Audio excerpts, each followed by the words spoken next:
প্রথমত বাংলাদেশ জামাত ইসলাম যেটা চাচ্ছে এটা মোটামুটি পরিষ্কার যে এটা একটু রাজনৈতিক কৌশলগত তারা একটু আওয়াজ তুলবার জন্য করছেন। কারণ ওনারা যখন হঠাৎ করে একটা আওয়াজ তুললেন যে ওনারা সব জায়গায় পিআর পদ্ধতিই চান, অন্য কিছু চান না, তখনই পরিষ্কার হয়ে গেছে যে এটা আসলে ওনাদের আসল দাবি না। কেন আসল দাবি না? কারণ যেই জায়গাগুলোতে আসল দাবিগুলো তুলবার কথা ছিল ঐক্যমত্য কমিশনের আলোচনায় বা এইসব জায়গায়, এগুলো কোনো জায়গায় তারা তুলেনি।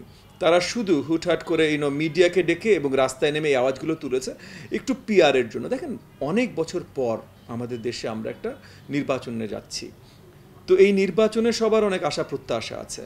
জামাত ইসলাম একটা রিজনেবলি বড় দল, তাদেরও নিশ্চয়ই অনেক আশা প্রত্যাশা আছে। সো তারা তাদের ম্যাক্সিমাম পিআর মানে পাবলিক রিলেশনস, মানে জনগণের কাছে পৌঁছানো, আওয়াজ তোলা, মিডিয়ার কাছে প্রমোশন পাওয়া, এই জিনিসগুলো সর্বোচ্চ চেষ্টা করবেন। এবং সেই সর্বোচ্চ চেষ্টার জায়গা থেকেই প্রপোর্শনাল রিপ্রেজেন্টেশন অফ ভোটিং, মানে এখানে পিআর, এই পিআর ভোটিং সিস্টেম নিয়ে ওনারা একটা ইস্যু তৈরি করেছেন যে এটার মাধ্যমে যেন ওনারা এই যে বাইটস পান, মানে এই যে মিডিয়াতে থাকতে পারেন, সেটা আছেন। ওনারা যদি অ্যাকচুয়ালি ঐক্যমত কমিশনে এই আলোচনাগুলো নিয়ে আসতেন তাহলে আমরা মনে করতাম যে ওনারা আসলে এই জিনিসটা চান।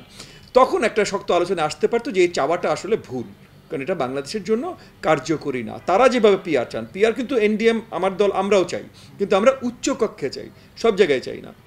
এবং জামাত ইসলামের বাইরে যারা যারা চেয়েছে, দুই একটা দল আছে তারা জামাতের কোট টেইলস, মানে জামাতের লেজ ধরে ঘুরে, সো সে তাদের সেই দলগুলোর কথা নামও নিলাম না, বাদ দিলাম।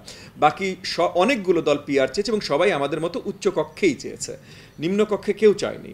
সো ওই জায়গা থেকে জামাতও যেহেতু অফিসিয়ালি চায়নি, শুধু ওই যে ঢোল বাজানোর জন্য মিডিয়াতে চেয়েছে, সো আমি ধরে নিচ্ছি জামাত এটা আসলে জাস্ট প্রমোশনের জন্য করছে।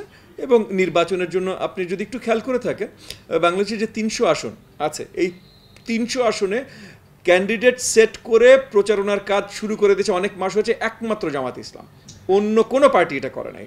তার মানে সবচেয়ে বেশি প্রিপারেশন এই 300 আসনে এইভাবে ভোট করার কার? জামাতে ইসলামের। তাহলে জামাতে ইসলাম এটার বিরুদ্ধে যাবে, এটা বিশ্বাসযোগ্য মনে হয় না ভাই। জামাত ইসলাম নির্বাচনে আসছে, এটা আমার বিশ্বাস, আমি মনে করি, আমি ভুল হতেই পারি, তারা নির্বাচনে যাবে, তারা এখন জাস্ট মিডিয়াতে থাকবার জন্য এইসব আন্দোলন ফান্দোলন এইসব নামটাম করছে।